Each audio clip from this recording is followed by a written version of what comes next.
Hola, ¿qué tal? Sean todos bienvenidos a esta clase de cálculo vectorial. El día de hoy vamos a trabajar con una de las aplicaciones de las funciones vectoriales, que es la descripción del movimiento de una partícula.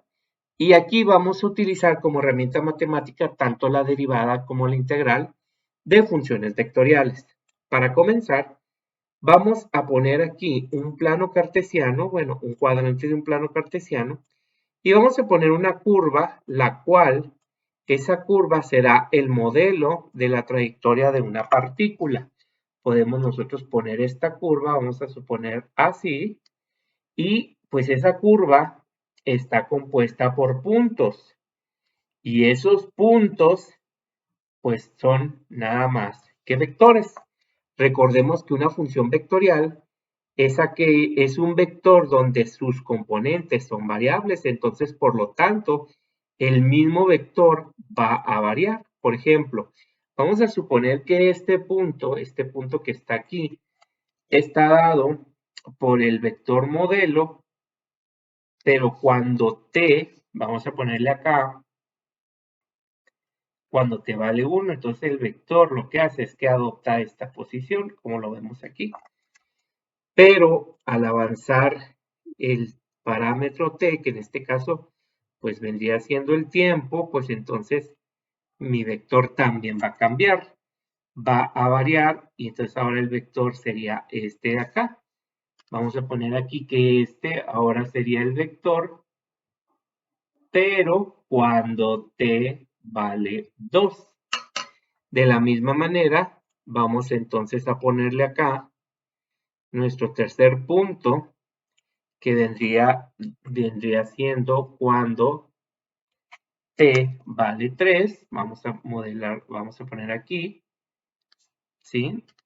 Este es el mismo vector o la misma función vectorial, pero evaluada en 3. Y este último será cuando t valga 4. Entonces, como ustedes pueden observar, como podemos ver acá, pues resulta que mi vector varía de acuerdo al cambio de t, que es mi parámetro o mi variable a la cual dependo. Este modelo de trayectoria se va a llamar S de t. Entonces, aquí tenemos justamente S de t, que sería nuestro primer vector. Vamos a ponerlo acá, S de t se va a tratar de mi vector posición, o podemos llamarlo también como el modelo de posición o descripción de la trayectoria.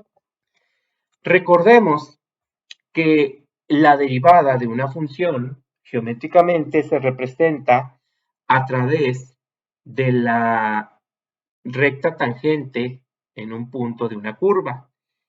Aquí la derivada lo que va a hacer es la descripción de lo que vendría siendo la velocidad de este partícula que se está moviendo. Pero en vez de ser un vector tangente a la curva, perdón, una recta tangente, va a ser un vector tangente a la curva, que vendría siendo, vamos a suponer, este de aquí. Este vendría siendo nuestro vector velocidad, b de t, justamente cuando t vale 3. En este caso, b de t sería entonces la descripción o mi vector velocidad, o la descripción de la velocidad. Y finalmente, pues vamos a tener nuestra aceleración. Pero para ello, para poder plantear aquí nuestra aceleración, pues es importante también introducir algunos otros términos, como sería la aceleración tangencial y la aceleración centrípeta. Más adelante lo vamos a checar, pero pues en este caso simplemente vamos a modelar esto, pero sí vamos a mencionar que vamos a tener un tercer vector, que sería el vector aceleración.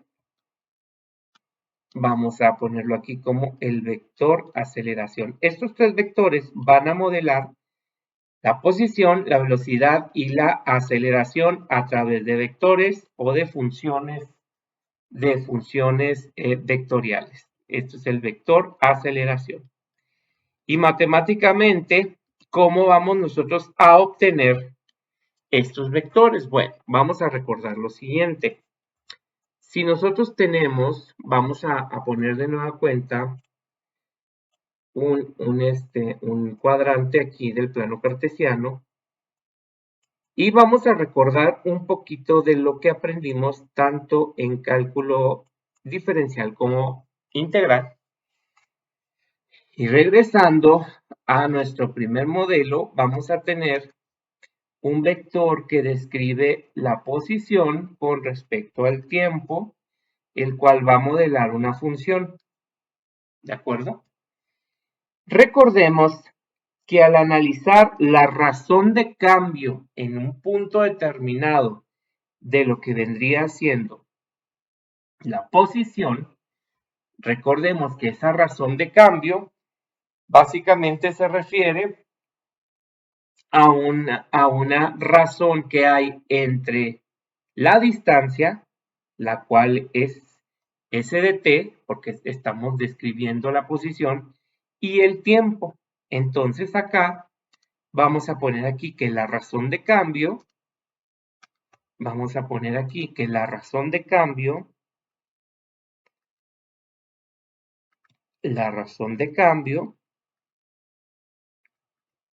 de esta descripción de movimiento de la partícula sería la distancia, que es s de t, sobre el tiempo, que vendría siendo t. ¿Y qué significa distancia sobre tiempo? Pues entonces quiere decir que la razón de cambio de mi posición con respecto al tiempo en algún punto determinado, pues lo que a mí me va a originar sería la velocidad. Es entonces que vamos nosotros a ver aquí que de aquí pasamos a lo que viene siendo la velocidad con respecto al tiempo y me va a dar una curva distinta. Esa curva, si yo analizo de nueva cuenta la razón de cambio en algún punto, razón de cambio, entonces lo que voy a ver aquí es la razón que hay entre la velocidad y el tiempo. Y la razón de cambio entre la velocidad y el tiempo vendría siendo aceleración. Si quieren verlo de otra manera, miren, podemos utilizar, para que lo vean un poquito más claro, podemos utilizar, por ejemplo, las unidades: distancia, metros, tiempo, segundos. Esto es la medida de la velocidad y en este caso, velocidad, metros sobre segundo, entre tiempo, segundo. Utilizamos ley de los extremos y nos da metros sobre segundo al cuadrado, lo cual nos está hablando específicamente de lo que viene siendo la aceleración. Entonces, ponemos de nueva cuenta aquí nuestra tercer modelo, que es nuestra tercera función vectorial, que nos va a dar una curva distinta, y esta curva no es nada más y nada menos que la aceleración. ¿De acuerdo? Entonces, matemáticamente, ¿cómo llegamos de uno a otro? ¿Ok? Si estamos hablando de mi primer modelo vectorial, que sería el vector posición, y si recordamos, el vector posición en este caso es s de t, si recordamos cálculo diferencial, la descripción de lo que es razón de cambio significa nada más y nada menos que una derivada, porque inclusive esa es la definición de una derivada, una razón de cambio. Entonces, si yo derivo con respecto a la variable t mi función posición, lo que yo voy a obtener sería mi función velocidad. Vamos a ponerlo acá. Viene siendo la función o el vector que describe la velocidad. Y en este caso sería v de t. ¿De acuerdo? Y si nosotros queremos sacar la razón de cambio de la velocidad, entonces sería la razón de cambio con respecto a la variable t de la velocidad, pues ¿qué es lo que vamos a obtener? Como lo acabo de escribir en las gráficas de arriba, vamos a obtener mi vector aceleración. ¿De acuerdo? Que sería A de t. Entonces ya vamos a tener estos tres modelos matemáticos. Si yo tengo una aplicación, quizá algún problema, donde a mí me den mi vector que describe la posición, mi vector posición, al derivar esto, voy a obtener el vector velocidad, y al derivar el vector velocidad, obtendré el vector aceleración, básicamente.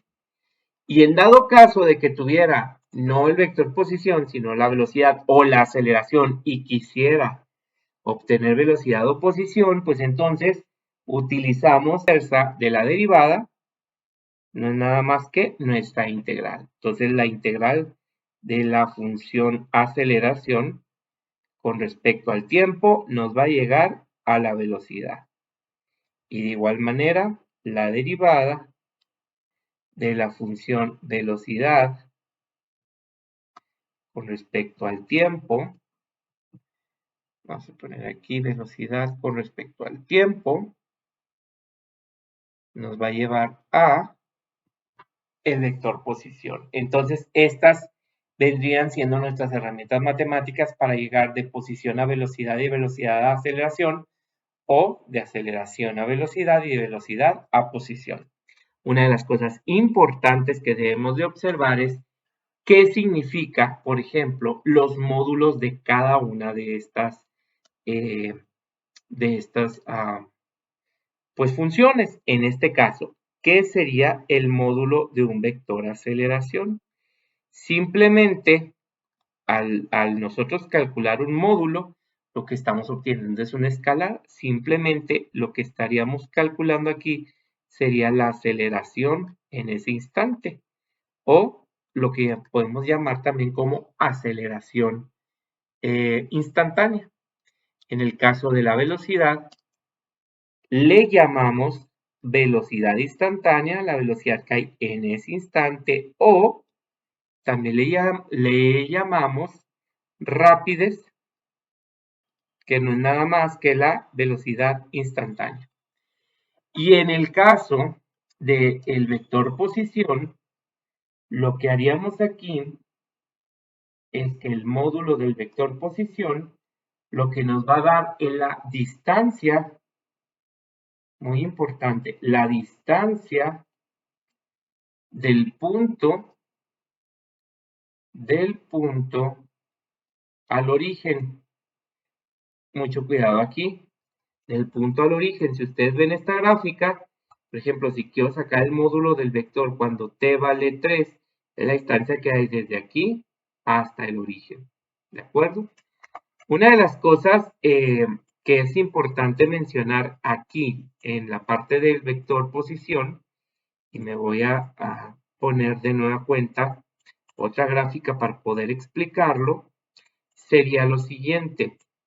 Vamos a imaginar que tenemos una trayectoria.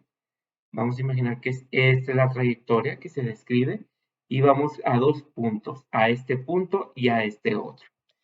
Este punto se da con t inicial y este punto se da con t final. Aquí hay dos cosas importantes. La primera, ¿cuál sería la distancia real que existe entre T0 y TF? Dado los vectores, en este caso vamos a poner aquí los vectores, vamos a poner este vector cuando t es inicial, pongámoslo aquí, y vamos a poner, bueno, vamos a instalarlo aquí con su flechita, y de la misma forma vamos a poner ahora cuando t es final. Independientemente de la trayectoria la cual se haya movido la partícula, ojo, independientemente de la trayectoria, podemos ver acá que la distancia real, y este es un término importante, se da justamente entre la distancia en línea recta de lo que hay entre T0 y TF. Esto vamos a ponerlo con un colorcito diferente y vendría siendo esta de aquí. ¿Ok? Fíjense bien, aquí podemos observar que esta distancia real, vamos a ponerlo aquí como un término, distancia real, se da de la siguiente manera. Aquí hacemos un polígono. Si ustedes recuerdan, al momento de ver operaciones con vectores, podemos observar que existen ciertas operaciones que se pueden representar a través de una manera geométrica. En este caso, por ejemplo, la suma de vectores o la resta de vectores. Si nosotros queremos ver este vector de color rosa como un vector resultante, vamos a suponer que fuera así, pues entonces debemos de recordar que lo que tenemos que hacer es que para que eso suceda, debemos de hacer que este vector que voy a llamar S de T0, S de T0 y este vector que es S de TF deben de sumarse o de restarse. En este caso, pues no es restándose, porque, perdón, no es sumándose porque al sumarlo, por ejemplo, este vector que está aquí, S de TF, pues tendría que ponerlo de este lado, ¿sí? Sino más bien tendría que ser una resta de vectores. ¿Qué es lo que hace una resta de vectores? Lo que hace es que, en cierta manera, vamos a cambiar la dirección del vector. Entonces, si a una posición final, vamos a ponerlo acá y luego lo justificamos de manera geométrica, si al vector S de TF, que es el vector de posición final, le restamos S de T0, como ustedes pueden observar, lo que pasaría aquí es que S de T0, al momento de restarlo, lo que estamos haciendo sería cambiando su dirección. Es decir, lo tenemos que poner así, justamente así. Y esto se convierte básicamente en una suma de vectores, donde se va a sumar S de T0 y S de TF. Y si nosotros lo que vamos a hacer al momento de hacer menos S de T0 es simplemente cambiarlo de dirección. Es decir, vamos a cambiar sus coordenadas de signo, pero al final de cuentas se volverá una suma.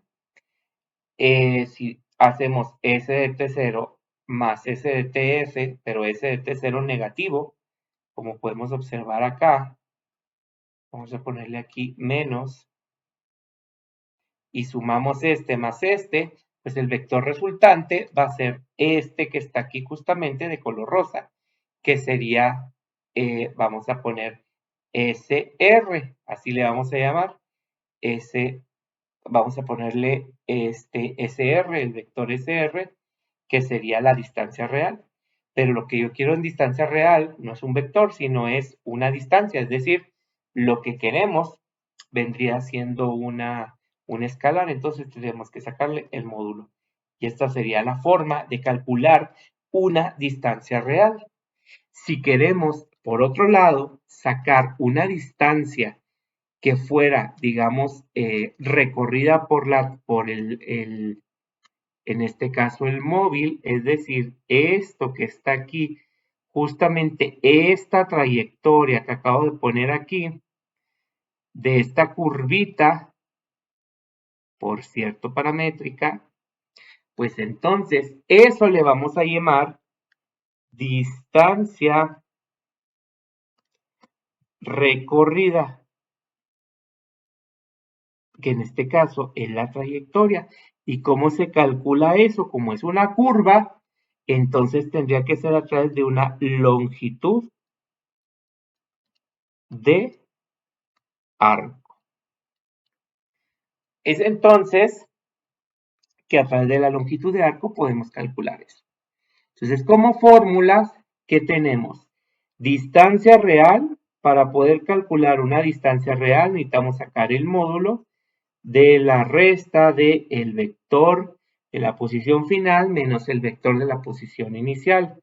Si queremos sacar una distancia recorrida, entonces vamos a utilizar una longitud de arco. Si queremos calcular la rapidez de el móvil en un tiempo dado, pues entonces hay que sacar el módulo del vector velocidad. Y si queremos sacar la aceleración o aceleración instantánea, pues tendríamos que sacar el módulo de lo que es el vector aceleración. Asimismo, pues también existen otras cosas que podemos calcular, como por ejemplo, si queremos calcular lo que viene siendo la velocidad media.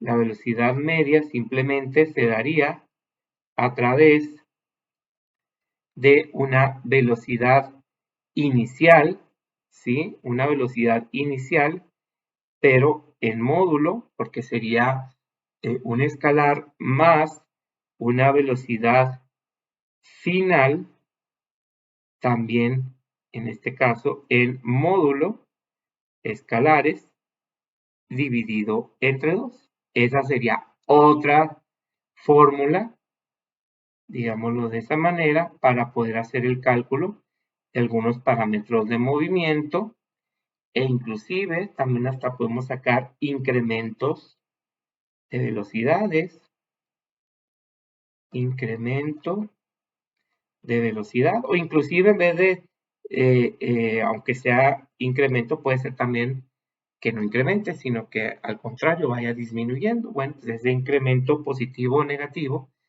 pues se puede sacar a través de el módulo de lo que viene siendo eh, la rapidez final menos el módulo, bueno, en este caso sería la rapidez final menos la rapidez inicial. Y estos serían módulos porque son escalares. También esta sería otra fórmula que utilizaríamos para poder trabajar con lo que vendría siendo el movimiento de una partícula. A través de todo esto que acabamos de plantear, podemos hacer el análisis de una partícula, podemos determinar ya sea su posición, velocidad o aceleración dada una de las tres funciones y algunas condiciones en algunos casos.